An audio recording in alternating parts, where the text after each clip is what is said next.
माता दी, हर हर महादेव। कैसे हैं आप सभी? आशा करता हूँ आप सभी अच्छे होंगे, स्वस्थ होंगे। माता रानी आप सभी की मनोकामना पूरी करे, आप सभी के घर में महामाई सुख शांति बनाए रखे। आज की इस वीडियो में मैं आपको एक अप्सरा की साधना बताने वाला हूँ, और जो मैं आपको साधना बताने वाला हूँ वो है ब्रह्मलोचा अप्सरा की साधना। देखिए, अप्सराओं के बारे में आप सभी ने सुना है कि अप्सराएं होती हैं, कौन होती हैं। उर्वशी, रंभा, मेनका इत्यादि अप्सराओं के नाम आपने सबसे ज़्यादा सुने होंगे। ठीक है, तो अप्सराएं अनेक प्रकार की हैं। 108, 1008 या अनंत अप्सराएं आप मान सकते हो।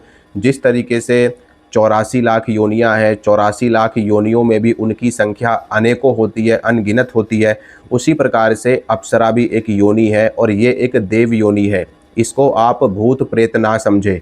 बहुत सारे लोग मैंने ऐसे देखे हैं जो अप्सरा साधना के बारे में गलत जानकारी देते हैं, या अप्सराओं के बारे में गलत इन्फॉर्मेशन देते हैं। ये नुकसान पहुंचाती है, ये बुरा करती है, ये आपका नुकसान करती है, आपको हानि पहुंचाती है, घर परिवार में दिक्कत कर देती है। तो देखिए, ऐसा कुछ भी नहीं होता है। रियलिटी में ऐसा कुछ भी नहीं होता है। अप्सरा साधना बहुत ही अच्छी साधना होती है, और सौंदर्य प्राप्ति के लिए, धन की प्राप्ति के लिए एक मार्गदर्शक के रूप में आप इसको देखो। ठीक है, ये बात सत्य है कि अप्सरा आपको मोक्ष नहीं दे सकती, मुक्ति नहीं दे सकती, लेकिन एक अच्छा जीवन इसके आशीर्वाद से आपको प्राप्त हो सकता है।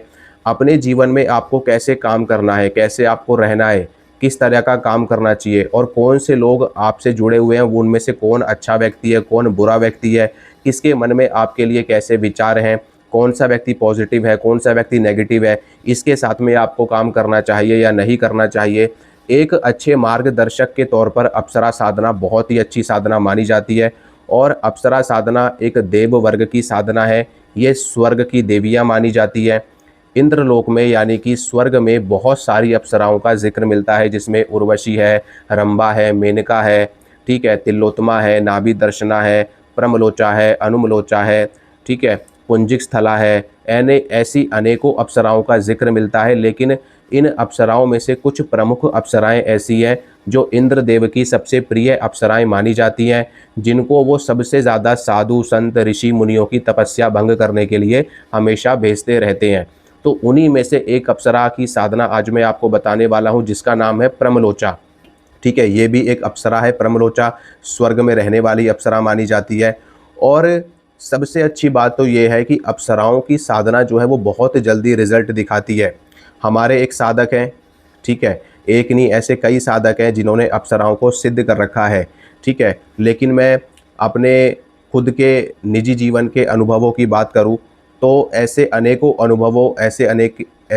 अनुभव साधना के दौरान प्राप्त हुए हैं। और कई शिष्यों को भी साधना करवाई जा रही है, जो कर रहे हैं, बहुत ही अच्छे उनको रिजल्ट मिल रहे हैं, बहुत ही अच्छे अच्छे उनको अनुभव हो रहे हैं। तो साधना करने में कोई दिक्कत नहीं है। और अप्सरा किसी भी प्रकार का कोई नुकसान किसी भी साधक को, अप्सरा ही नहीं, यक्षिणियाँ भी कोई नुकसान नहीं पहुंचाती किसी भी तरह का। ये सिर्फ और सिर्फ लोगों ने भ्रांतियाँ फैला रखी हैं, दुर्विचार फैला रखे हैं। देखो, जब आप गलत कर्म करेंगे, गलत रास्ते पर चलेंगे, ठीक है, और अधर्म का कार्य करेंगे, या शक्तियों से जो आपके वचन हुए हैं उन वचनों को तोड़ेंगे, तो जाहिर सी बात है वो शक्ति आपसे रुष्ट होगी ही होगी। उदाहरण के तौर पे मैं आपको एक बात बताना चाहता हूँ। मान लो आपने किसी देवी की या किसी देवता की साधना करी, ठीक है, मान लो आपने माता महाकाली की, माता शमशान काली की, माता काली की साधना करी। अब आप माता काली की साधना करके आपको सिद्धि भी प्राप्त हो गई, माता ने आपके ऊपर कृपा भी कर दी, आशीर्वाद भी दे दिया, माता की शक्ति आपके साथ में चलने लगी। अब माता की शक्ति जब आपने प्राप्त कर ली और उसके बाद में आप गलत कर्म कर रहे हैं, दूसरों के ऊपर आप माता को गलत रूप से भेज रहे हैं, या फिर आप अपने जीवन में गलत काम कर रहे हैं, चोरी कर रहे हैं, लूट रहे हैं, ठग रहे हैं, या किसी भी स्त्री को गलत नज़रों से देख रहे हैं, तो क्या ऐसे में माता आपको दंड देगी या नहीं देगी? आप खुद सोचिए। या तो माता की शक्ति आपको छोड़ के चली जाएगी, या माता की शक्ति आपको दंड देगी। ठीक है, तो यही सेम चीज़ें हर शक्ति की साधना पर लागू होती है। इसी प्रकार से भैरव जी की आप साधना कर लो, भैरव जी की आप शक्ति प्राप्त कर लो, और उनके माध्यम से भी अगर आप अच्छे कर्म करोगे, अच्छे कार्य लोगे उनसे, तो भैरव बाबा की शक्ति भी आपकी सहायता करेगी। लेकिन अगर आप गलत काम करोगे, गलत रास्ते पर चलोगे, या उनसे जुए सट्टे का नंबर मांगोगे, या किसी का वशीकरण करने के लिए उनको भेज दोगे, तो ऐसे में भैरव बाबा भी आपको दंड देंगे और आपका नुकसान करेंगे। इसी प्रकार से अनेकानेक देवी देवता हैं, अनेकानेक लोक देवता हैं। 5 बावरी हैं, गोगा जहारवीर है, गुरु गोरखनाथ जी महाराज है, माता मसानी है, माता शमशान काली है, माता मदानन चौगानन, अनेक प्रकार की मसानियाँ हैं, अनेक प्रकार की देवियाँ हैं, अनेक प्रकार के देवता हैं, भूमिया है, खेड़ापति है, दादा खेड़ा है। कोई भी शक्ति हो, इस ब्रह्मांड की कोई भी शक्ति अगर आपने सिद्ध कर रखी है या आप उस शक्ति को पूज रहे हो, अगर आप उस शक्ति का दुरुपयोग करोगे, गलत रास्ते पर चलोगे, तो निश्चित रूप से आपका विनाश होगा ही होगा। वही देवता एक राक्षस बन करके, वही देवता एक पिशाच बन करके आपको बर्बाद कर देंगे। तो इसी तरीके से सेम सभी शक्तियाँ होती है। अगर आप उन शक्तियों का सदुपयोग करते हो, लोक कल्याण की भावना आपके अंदर है, आप सबका भला करते हो, तो वही शक्तियाँ आपके लिए भला करने वाली बन जाती है। अगर आप दुरुपयोग करते हो तो वही शक्तियाँ आपके लिए विनाश का कारण भी बन जाती है। उदाहरण के तौर पे आप लोगों ने दैत्यों को, असुरों को देखा, उन्होंने किस प्रकार से ब्रह्मा जी से वरदान प्राप्त किया, शंकर जी से वरदान प्राप्त किया, लेकिन वरदान प्राप्त करने के बाद में उन्होंने अनीति करी, अधर्म किया, लोगों को मारा, लोगों का विनाश किया, इंसानियत को ख़त्म किया। तो ऐसे में लास्ट में आकर के उन्हीं देवताओं ने उनका अंत किया, उनका वध किया। तो सारी बात यहाँ पर ये आ जाती कि आप शक्ति की साधना करके आप किस प्रकार का कार्य उनसे ले रहे हैं, तो उसी के अनुसार ही शक्तियाँ भी आपको फल प्रदान करती हैं।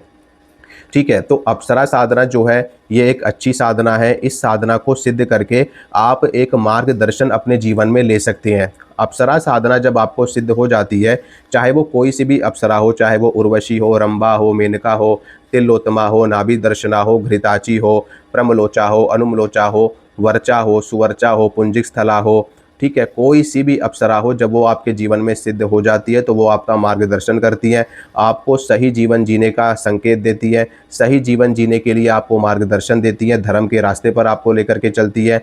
और आपके जीवन में जिस भी चीज़ की कमी है वो शक्तियों को पहले ही पता होता है, तो शक्तियाँ उस कमी को पूरा करने में लग जाती है ताकि वो अपने साधक को अच्छे से अच्छा जीवन दे सके।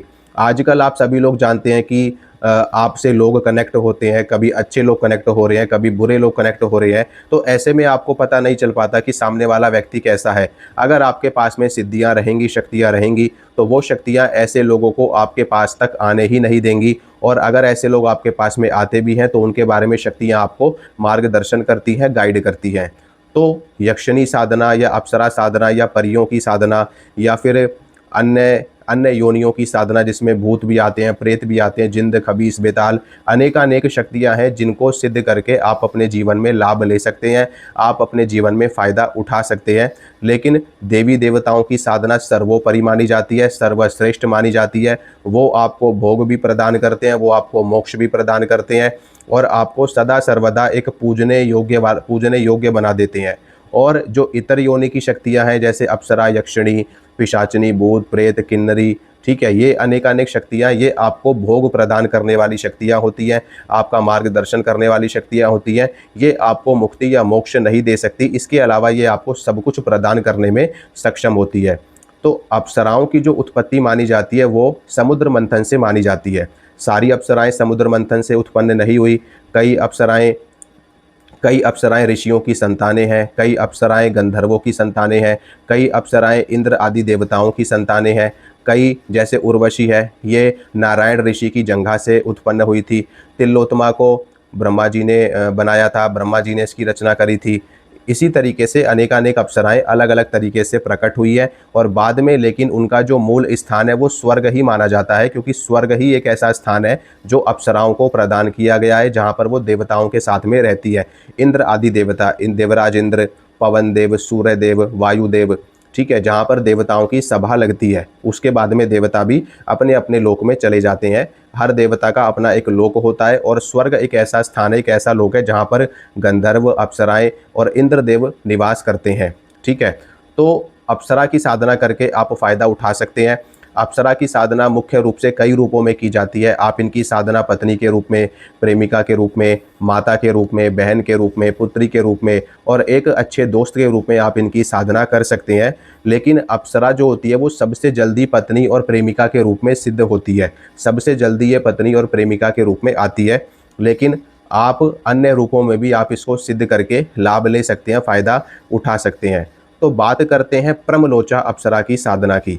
तो प्रमलोचा अप्सरा भी अन्य अप्सराओं की तरह बहुत ही ज़्यादा सुंदर है, बहुत ही ज़्यादा सौम्य है, और अपने साधक को, अपने भगत को सब कुछ प्रदान करने में सक्षम है। तो ब्रह्मलोचा अप्सरा की साधना करके आप लाभ ले सकते हैं, फ़ायदा उठा सकते हैं। जब आपको ब्रह्मलोचा अप्सरा की साधना सिद्ध हो जाती है तो ये हर तरीके से आपकी सहायता करती है। उदाहरण के तौर पे मान लो आपके जीवन में कर्ज की समस्या है, आर्थिक रूप से आप परेशान हो, तो ये आर्थिक रूप से आपकी सहायता करती है। आपको धन के नए नए रास्ते बताती हैं, धन आगमन के नए नए रास्ते खोलती है, और कई बार तो ये प्रत्यक्ष रूप से भी साधकों को धन प्रदान कर देती है।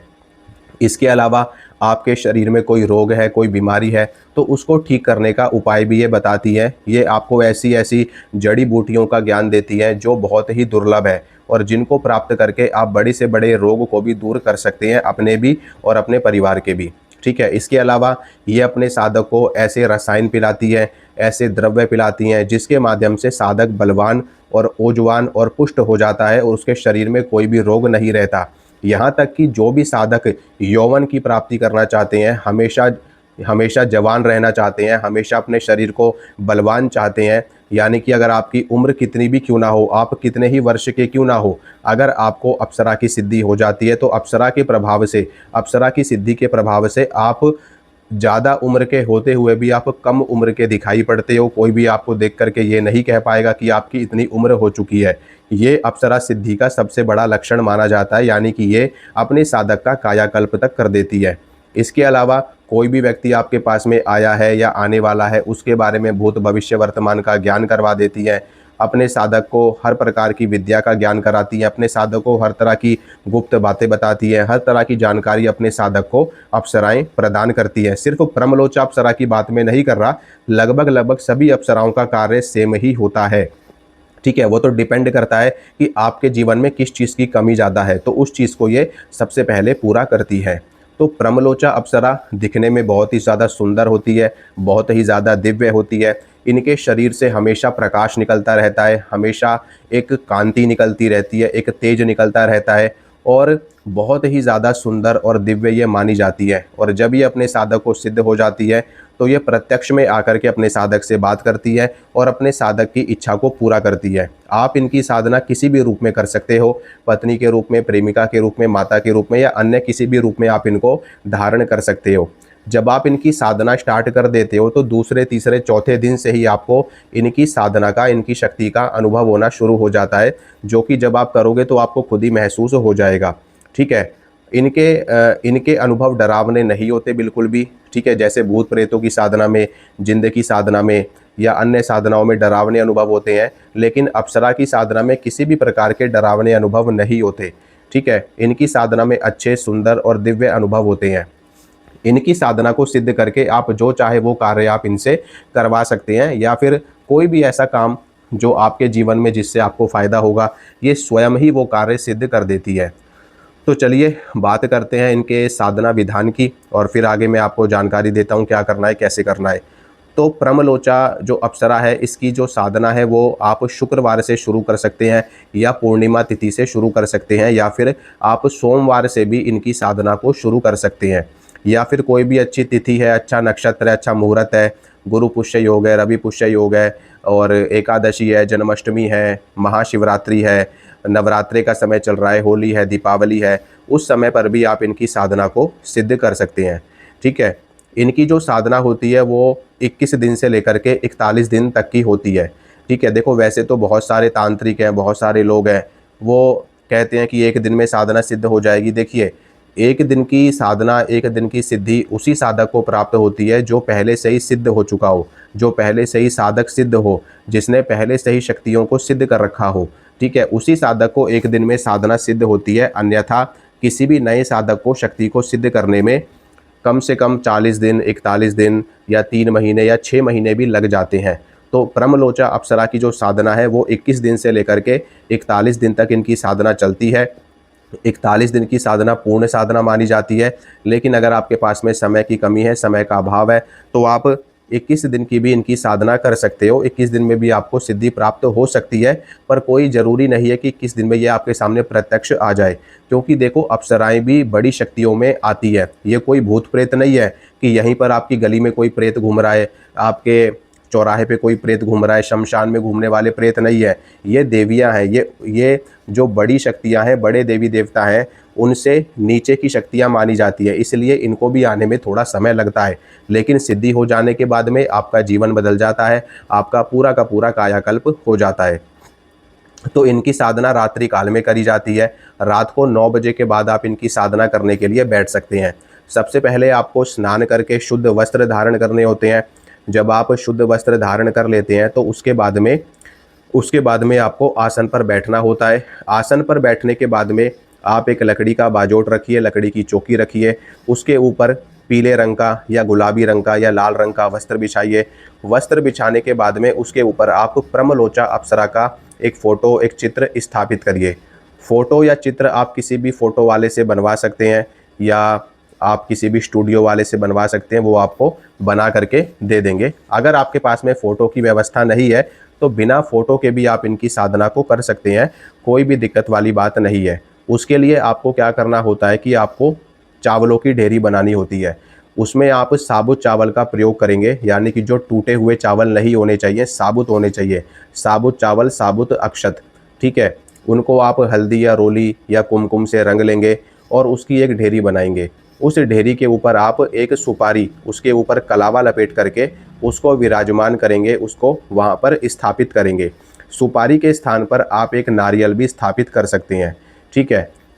उसी नारियल की, उसी सुपारी का आपको पूजन करना होता है पंचोपचार से, यानी कि धूप बत्ती आप जलाएंगे, किसकी? गुलाब की या चंदन की, ठीक है। अगरबत्ती जलाएंगे गुलाब की या चंदन की। देसी घी का दीपक जलाएंगे और देसी घी का दीपक जो आप जलाएंगे उसमें भी थोड़ा सा आपको गुलाब का या चंदन का इत्र डाल देना है ठीक है। इसके बाद में आप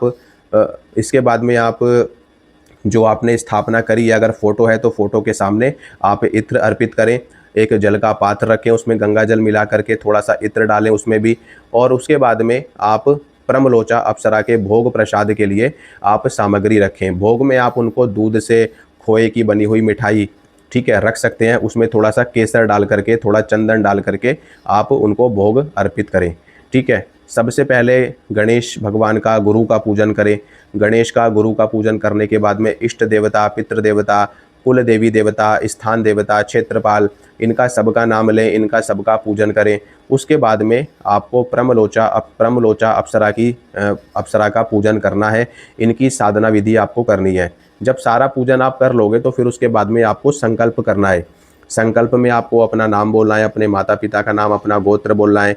और गोत्र बोलने के बाद में आप ब्रह्मलोचा अप्सरा की साधना किस लिए कर रहे हैं वो आपको निर्धारित करना है, बताना है। और कितनी संख्या में आप जाप करेंगे और किस रूप से आप उनको पाना चाहते हैं, किस रूप से आप उनकी साधना कर रहे हो, या फिर स्वतंत्र रूप से कर रहे हो, तो फिर उसमें आपको कोई भी रूप नहीं बोलना कि मैं स्वतंत्र रूप से ही आपकी साधना कर रहा हूँ। जब आप मेरे सामने प्रत्यक्ष हो जाएंगी उस समय पर मैं आपको किसी भी रूप में धारण कर सकता हूँ। तो ऐसा बोल करके आप साधना करें, संकल्प ले लें। उसके बाद में आप स्फटिक की माला लें, ठीक है। स्फटिक की माला से इनका जाप होता है, या फिर आप कमलगट्टे की माला से इनका जाप कर सकते हैं, या फिर आप चंदन की माला से भी इनका जाप कर सकते हैं, या फिर मोतियों की माला से भी इनका जाप आप कर सकते हैं, ठीक है। अगर कोई भी माला अवेलेबल ना हो या कोई भी आपका सामर्थ्य नहीं हो तो फिर रुद्राक्ष की माला भी चलेगी, कोई दिक्कत वाली बात नहीं है। तो इस तरीके से आपको इनका जाप करना है। जाप करने के बाद में जितना भी आपने मंत्र किया है वो मंत्र आपको इनके चरणों में ही अर्पित कर देना है, इनको ही आपको समर्पित कर देना है कि हे देवी ब्रह्मलोचा, मैंने जितना भी जाप किया है ये जाप मैं आपको ही अर्पित करता हूँ और आप इस जाप को ग्रहण करें और मुझे सिद्धि प्रदान करें। इसके बाद में आसन को प्रणाम करें, अपनी गलतियों के लिए क्षमा मांगे और आप अपनी साधना से उठ सकते हैं। इसी तरीके से लगातार आप 21 दिन तक या फिर 41 दिन तक साधना करें तो आपको सिद्धि प्राप्त हो जाती है। जब ब्रह्मलोचा अप्सरा आपके सामने प्रत्यक्ष होगी तो आप उससे वचन ले लें। जितने भी समय तक आप उनको अपने साथ में रखना चाहते हैं उतने समय के लिए आप उनको वचनबद्ध कर सकते हैं, ठीक है। तो इस तरीके से आप साधना करें और लाभ लें। अगर आपको ये साधना करनी है तो आप मुझसे कांटेक्ट कर सकते हैं, मुझसे संपर्क कर सकते हैं। मैं आपको बहुत ही आसानी से इनकी साधना सिद्ध करवा दूंगा, ठीक है। माता रानी आप सभी की मनोकामना पूरी करे। जय माता दी, हर हर महादेव। खुश रहिए आप सभी।